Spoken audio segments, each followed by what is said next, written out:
Hello friends, welcome back to my channel. இன்னைக்கு நம்ம சேனல்ல ஒரு DIY தான் பார்க்க போறோம். இது வந்து ஒரு மல்டி பர்பஸ் ஹோல்டர் மாதிரி நீங்க வந்து யூஸ் பண்ணிக்கலாம். ப்ரூம், மாப் எல்லாம் வந்து ஆர்கனைஸா வைக்க ஹெல்ப்ஃபுல்லா இருக்கும். இதுக்கு தேவையானது என்னன்னு பாத்தீங்கன்னா பழைய வளையல் எடுத்துர்க்கேன். அப்ப வந்து கட்டப்பையோட வந்து குச்சி வந்து எடுத்துர்க்கேன். இது பிளாஸ்டிக் தான். அது வந்து எப்படி வந்து மல்டி பர்பஸ் ஹோல்டரா வந்து மாத்தலாம்னு பார்க்கலாம். வாங்க வீடியோக்குள்ள போலாம். இப்போ வந்து மெட்டல் வளையல நல்லா இந்த மாதிரி வளையற மாதிரிலாம் இப்போ வந்து நமக்கு வர்றதுல இருக்கு. அந்த மாதிரி நல்லா வளையற மாதிரி இருக்கிற வளையல் வந்து நம்ம எடுத்துக்கலாம். அது கொஞ்சம் நீங்கள் வளைச்சாலே வந்து நல்லா உங்களுக்கு என்ன இதில் வேணுமோ அந்த மாதிரி வந்து நல்லா வந்து வளையும். எனக்கு வந்து இவ்வளோ தான் ஸ்ட்ரென்த் இருக்குது, அதான் இந்த மாதிரி இருக்குது. இன்னும் கொஞ்சம் கூட நீங்கள் டைட்டாக வந்து ஃபிக்ஸ் பண்ண முடியும். அப்புறம் நல்லா இந்த குச்சி மேலே வச்சு நீங்கள் இப்படி அமுக்கி விட்டனாலே நல்லா உங்களுக்கு வந்து ஃபுல்லாக வந்து ஃபிக்ஸ் ஆகிக்கும். நமக்கு வந்து ஒரு ஹூக் மாதிரி நம்ம ஒரு ஷேப்பில் வந்து நீங்கள் பண்ணணும். கீழே நல்லா ஃபிக்ஸ் பண்ணி அமுக்கி விட்டுக்கோங்க. மேலே அந்த மாதிரி நீட்டிகிட்டு இருக்க மாதிரி வந்து பண்ணிக்கணும். கீழே வந்து இருக்கிறத வந்து நல்லா வந்து நீங்கள் அமுக்கி விட்டிங்கன்னா அது ஃபுல்லாக வந்து ஃபிக்ஸ் ஆகிக்கும். இப்போ மேலே பாருங்கள், லைட்டாக ஒரு நீடில் மாதிரி எக்ஸ்ட்ரா அப்படியே தெரியுது பாருங்கள். இந்த மாதிரி இருக்க மாதிரி நம்ம வந்து செஞ்சுக்கலாம். இந்த மாதிரி வந்து நல்லா நம்ம வந்து அமுக்கி விட்டுக்கலாம். கொஞ்சம் நல்லா அது வந்து டைட்டாக இருக்கணும். அந்த மாதிரி நீங்கள் வந்து ஃபிக்ஸ் பண்ணிக்கோங்க. வேணும்னா உங்களுக்கு கட்டிங் பிளேடு வச்சு கூட நீங்கள் வந்து நல்லா ப்ரெஸ் பண்ணி விடலாம்.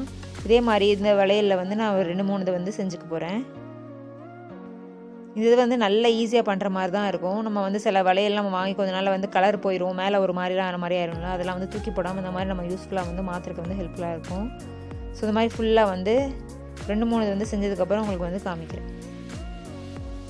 இப்போ பாருங்கள், நல்லா உங்களுக்கு பக்கத்தில் காமிக்கிறேன். நல்லா கீழே வந்து இப்படி கொடுத்துட்டு நீங்கள் மேலே அப்படி இது பண்ணிவிட்டு லைட்டாக ஒரு கீழே கதை வந்து பெண்ட் பண்ணாலே போதும். கீழே கதை ஃபுல் போயிடும், மேலே மட்டும் ஒரு மாதிரி இருக்கும். அவ்வளோதான். இப்போ உங்களுக்கு நல்லா கரெக்டாக தெரிஞ்சிருச்சுன்னு நினைக்கிறேன். ஃபஸ்ட் டைம் பார்க்குறப்ப உங்களுக்கு வந்து எப்படிடா பண்ணுறது மாதிரி இருக்கும். 2-3 இது செஞ்சுட்டிங்கன்னா உங்களுக்கு நல்லா வந்து ஒரு ஐடியா தெரிஞ்சிடும். எந்த சைடு வச்சா உங்களுக்கு நல்லா ஃபிக்ஸ் ஆகுதுன்ற மாதிரி. இப்போ இந்த மாதிரி வந்து செஞ்சு வச்சுக்கிட்டேன் பாருங்கள். இப்போ என்ன பண்ணால் இது நம்ம அப்படியே வச்சுட்டோம்னு வச்சுக்கோங்களேன், அது சுற்றி சுற்றி இப்படி வந்து கீழே சாஞ்சிக்கிட்டே இருக்கும். அதுக்காண்டி வந்து நல்ல இன்சுலேஷன் டேப் வச்சு நல்லா சைடில் எல்லா சைடும் வந்து நான் வந்து சுற்றிக்க போகிறேன். அப்போ வந்து நல்லா பிடிச்சிக்கும். நீங்கள் வந்து எந்த இடத்துல வந்து ஹூக் வந்து மேலே இருக்கிற மாதிரி இருக்கணும்னு நினைக்கிறீங்களோ அந்த இடத்துல நல்லா பிடிச்சிக்கிட்டு நீங்கள் வந்து சுற்றணும். இல்லைனா அது கொஞ்சம் நம்ம கீழே இருக்கிறத விழுந்துருச்சுன்னா நம்ம கவனிக்காமல் சுற்றிட்டோம்னா அது கீழே போஷனில் வந்து மாறிடும். ஸோ அதனால் அதை கவனமாக வந்து வச்சுக்கோங்க. இந்த மாதிரி நல்லா மேலே வச்சுட்டு நான் ஃபுல்லாக வந்து சுற்றி எடுத்துக்க போகிறேன். எந்த இடமும் வந்து நம்ம அது அங்கிட்டு இங்கிட்டு நகராதபடி நீங்கள் வந்து ஃபுல்லாக வந்து சுற்றி எடுத்துக்கலாம். சுற்றி எடுத்ததுக்கப்புறம் இந்த மாதிரி ஃபுல்லாக வந்து கட் பண்ணிக்கலாம். இப்போ பாருங்கள், இது இன்சுலேஷன் டேப் போட்டனால நமக்கு அங்கிட்டு வந்து நகராது, நல்லா வந்து கிரிப்பு கிடைக்கும். உங்களுக்கு வேணும்னா இன்னும் 2-3 இது வந்து நீங்கள் வந்து போட்டு சுற்றி வந்து ஒட்டிக்கலாம்.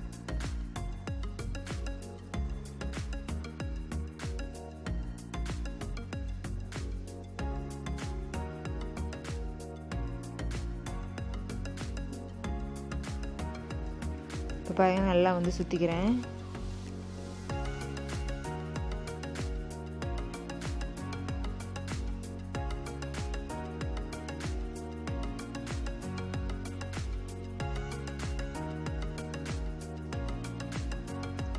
எப்படி கேப்பே இல்லாமல் வந்து சுற்றிக்கிறோம் பாருங்கள்.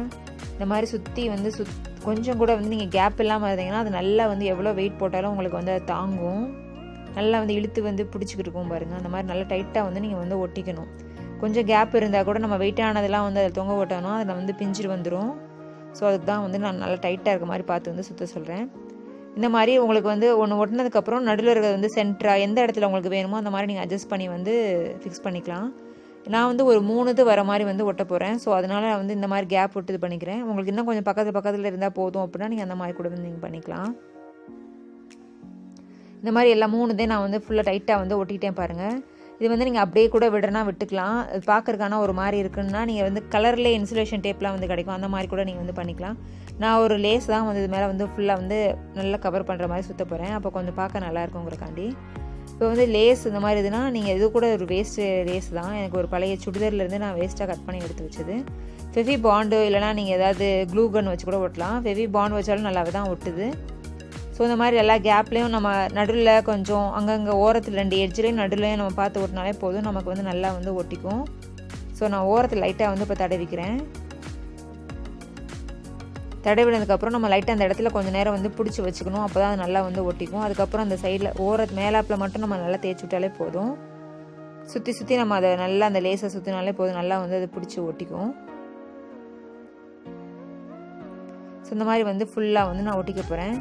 நடுவில் இந்த டேப் போட்டிருக்க இடத்துல மட்டும் நம்ம கொஞ்சம் ஒட்டுறக்கு வந்து கவனமாக இருக்கணும். இல்லைனா அங்கிட்ட இங்கிட்ட கொஞ்சம் கேப்பு தெரிற மாதிரி அசிங்கமாக இருக்க மாதிரி இருக்கும். அங்கே மட்டும் வேணால் நீங்கள் இது ஃபுல் ஒட்டினதுக்கப்புறம் இன்னொரு லேஸ் கூட லைட்டாக அந்த இடத்துல கட் பண்ணி எடுத்து இன்னொரு இடத்துல ஃபிக்ஸ் பண்ணிக்கலாம். அது உங்களோட க்ரியேட்டிவிட்டி உங்களோட ஐடியா பொறுத்து நீங்கள் எப்படினாலும் வந்து பார்த்து வந்து பண்ணிக்கலாம். இப்போ வந்து ஃபுல்லாக அந்த சைடு ஒட்டினதுக்கப்புறம் அந்த டேப் இருக்கிற இடத்துல இன்னும் கொஞ்சம் நீங்கள் வந்து கம்மு கூட ஒட்டிக்கோங்க. அப்போ கொஞ்சம் நல்லா உங்களுக்கு வந்து ஃபிக்ஸ் ஆகிறதுக்கு வந்து அது ஈஸியாக இருக்கும். ஸோ இந்த மாதிரி ஃபுல்லாக வந்து ஒட்டி எடுத்துக்க போகிறேன். ஃபுல்லாக வந்து ஒட்டிக்கிறேன். இது கொஞ்சம் லென்த்தியாக இருக்கனால நான் வந்து கொஞ்சம் ஃபாஸ்ட்டாக பண்ணி விட்றேன். இது ரொம்பவே ஈஸியானது தான். உங்களுக்கு வந்து ஃபுல்லாக வந்து நம்ம வந்து கவர் பண்ணி வந்து ஒட்டுறது வந்து பெரிய கஷ்டமானதெல்லாம் ஈஸியாக ஒட்டிக்கலாம். இப்போ லாஸ்ட் எட்ஜ் வந்துட்டு அந்த இடத்துல வந்து க்ளூகன் அந்த ஃபெவிபாண்டை தடவி விட்டுட்டு நான் அப்படியே வந்து ஃபுல்லாக வந்து ஒட்டிக்கிறேன். நம்ம வந்து ஃபஸ்ட்டு அப்படியே இருக்கிறதுக்கும் டேப் இருந்ததுக்கும் இப்போ நம்ம அது வந்து இந்த மாதிரி லேஸ் ஓட்டினதுக்கப்புறம் அது பார்க்குறக்கே வந்து நல்லா இருக்க மாதிரி இருக்குது பாருங்கள். ஸோ அதுக்கு தான் நம்ம வந்து இந்த மாதிரி கவர் பண்ணுறது. உங்களுக்கு வேணால் நீங்கள் டேப்பை கூட நீங்கள் அப்படியே வந்து விட்டுக்கலாம். டேப்லேயே கொஞ்சம் வந்து ஃபேன்சியாக இருக்க மாதிரிலாம் கிடைக்குது. ஸோ நீங்கள் அந்த மாதிரி கூட வந்து ட்ரை பண்ணால் உங்களுக்கு கொஞ்சம் ஈஸியானதாக இருக்கும். ஸோ இது கொஞ்சம் கேப்பில் வந்து சரியாக ஒட்டலை. அதை நான் கொஞ்சம் நல்லா வந்து ஃபிக்ஸ் பண்ணி வந்து ஒட்டிக்க போகிறேன். கொஞ்சம் நேரம் பிடிச்சி வச்சுருந்தா நல்லா வந்து ஒட்டுங்க. ஸோ பிடிச்சி வச்சிட்ருக்கேன். அவ்வளோதான், ஒட்டியாச்சு. இப்போ வந்து ஒட்டினதை என்ன பண்ண போகிறோன்னா நான் வந்து ஃபஸ்ட்டு கயிறை உள்ளே விட்டுட்டு நான் வந்து கட்டி பார்த்தேன். கயிறு உள்ளுக்குள்ளே விட்டுட்டு நான் வந்து தொங்க விட்டேன் பாருங்கள். நான் வெயிட்டானது கீழே போடுறப்போ அது அங்கே நின்று சாஞ்சிக்கிட்டே இருந்துச்சு. அதனால என்ன பண்ண போகிறேன்னா இந்த மாதிரி நல்லா சூடு பண்ணிவிட்டு அப்படியே ஹோல் போட போகிறேன். இது பிளாஸ்டிக் தானே, அதனால் ஹோல் போட்டால் நமக்கு ஈஸியாக வந்து உள்ளே போயிடும்.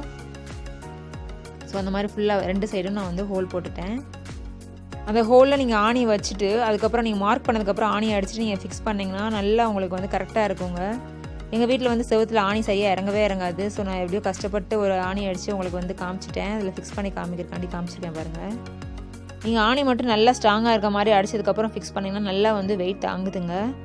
நம்ம கடையில் வந்து மல்டிபர்பஸ் ஹோல்டர்லாம் வந்து காசு கொடுத்து நம்ம வாங்குறதுக்கு பதிலாக அந்த மாதிரி வேஸ்ட்டான திங்ஸ் வச்சு ஒரு மல்டிபர்பஸ் வந்து ஆர்கனைசர் உங்களுக்கு வந்து யூஸ்ஃபுல்லாக இருக்கும்னு சொல்லி தான் அதை செஞ்சு காமிச்சிருக்கேன். இந்த வீடியோ உங்களுக்கு பிடிச்சிருக்கும்னு நினைக்கிறேன். யாருக்காவது யூஸ்ஃபுல்லாக இருக்குன்னு வச்சுன்னா ஷேர் பண்ணுங்கள். இந்த வீடியோ உங்களுக்கு பிடிச்சிருந்துச்சுன்னா லைக் பண்ணுங்கள். இது வரைக்கும் நம்ம சேனலை வந்து சப்ஸ்கிரைப் பண்ணுங்கள். நெக்ஸ்ட் ஒரு இன்ட்ரெஸ்டிங்கான யூஸ்ஃபுல் வீடியோவில் வந்து பார்க்கலாம் ஃப்ரெண்ட்ஸ். Bye friends.